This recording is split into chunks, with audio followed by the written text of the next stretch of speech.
Hello, everyone, and welcome back to the Metaphysical Apothecary podcast. This is Shannon and Megan. Hi, guys.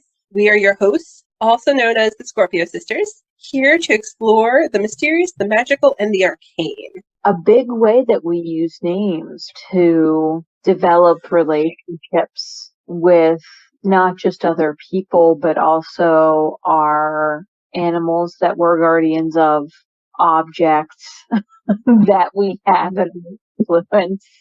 The first thing we do when we introduce ourselves to someone is ask them their name. It's a level of intimacy that we achieve first with someone. Mm-hmm. It's one of the first things that an author will do as well, is to name a character.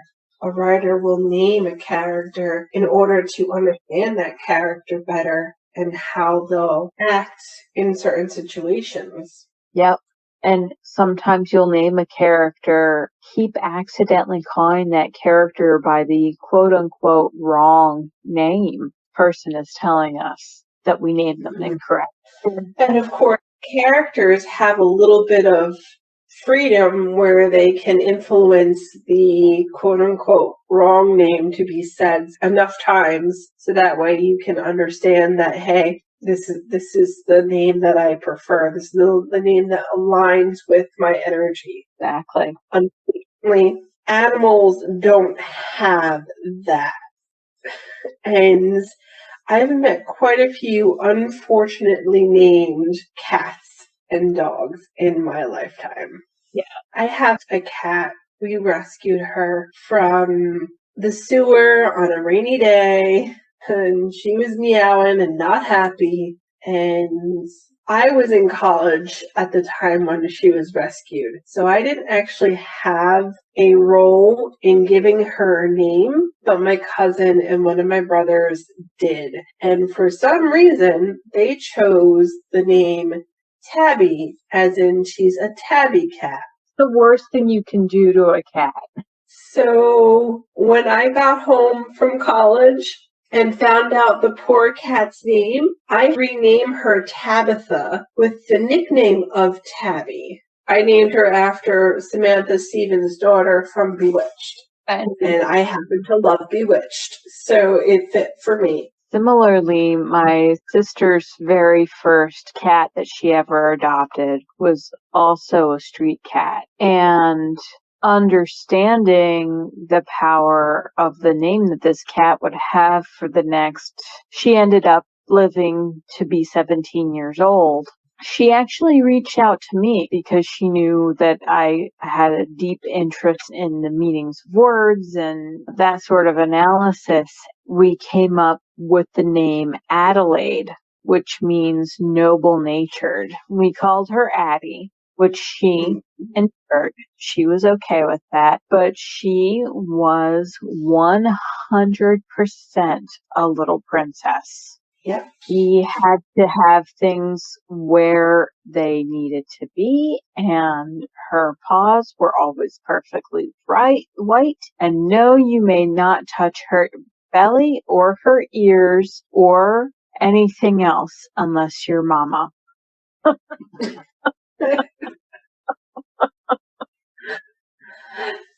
And Tabitha means graceful or gazelle as well. And I don't know if I can say that fits her nearly as well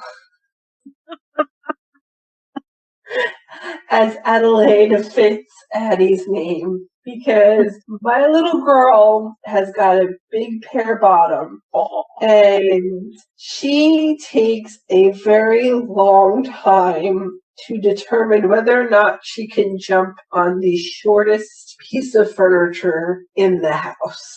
She does this little hesitation dance before she determines that, yes, she can in fact jump on the couch and lay with you. But when she does jump, she does it very gracefully. Yes, she does. Kind of funny that the level of necessary calculation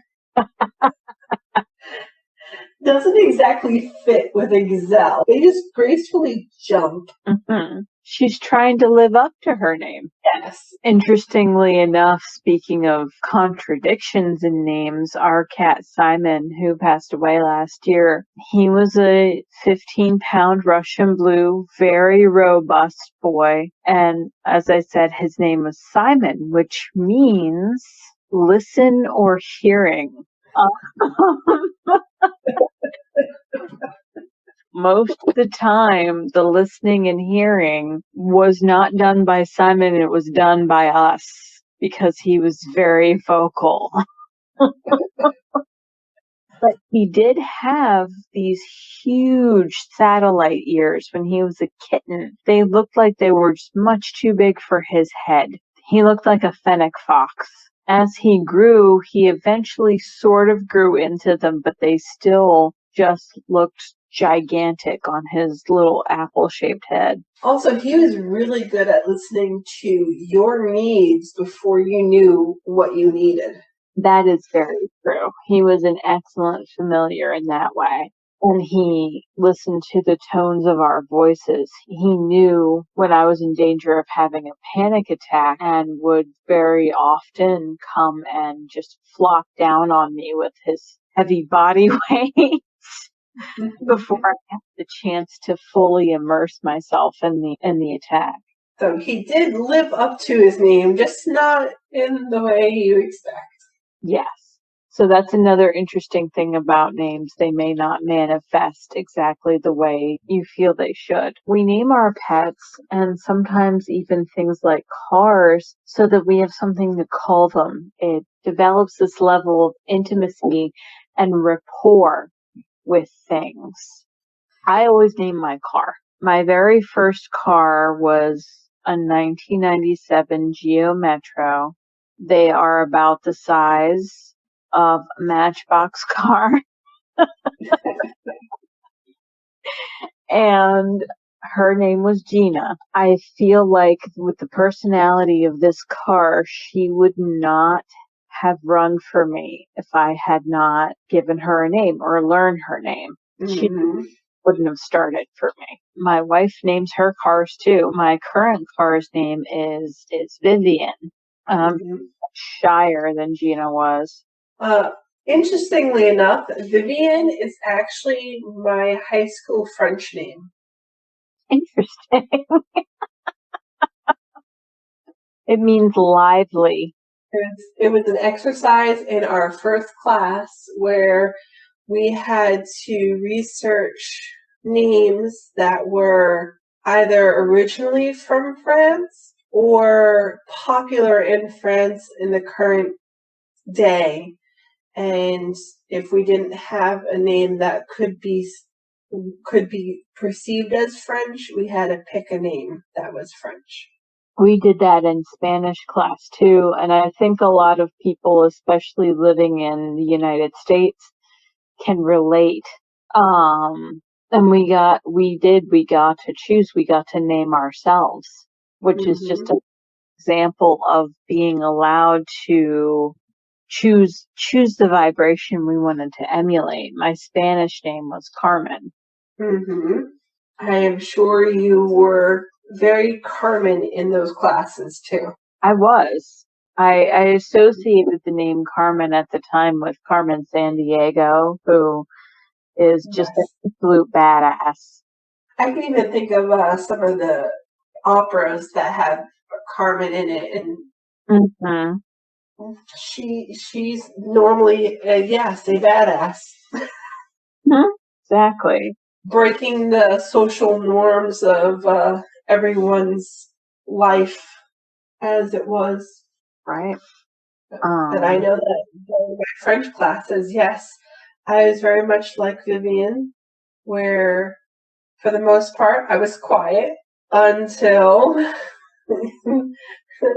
it was time to discuss something that was actually worth discussing. And then you were lively? Yes, animated and lively. Right.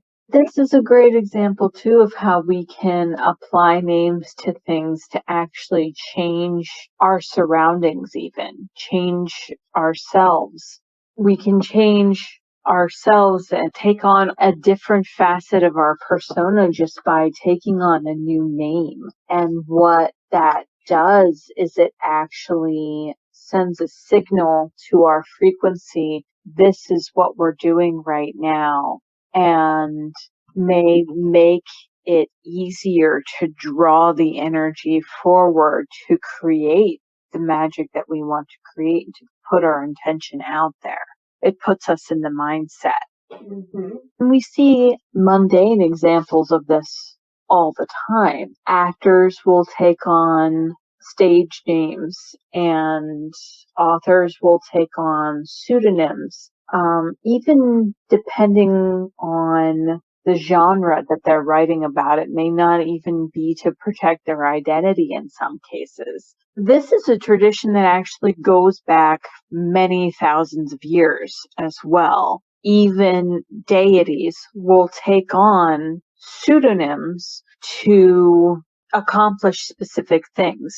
Hades, one of the deities on my pantheon, is actually an excellent example of this. Hades is not his actual name. He's taken on the name of the realm where he dwells. That's all we have on our topic for today. Thank you so much for listening in, and we hope you'll join us again soon. In the meantime, you can follow us on Instagram, Facebook, and Pinterest for more witchy wisdom, both here and on our blog. And you can also check out our original art on Society 6 for sacred decor and more. Thanks again for joining us. Go make some magic and live your best life. Bye.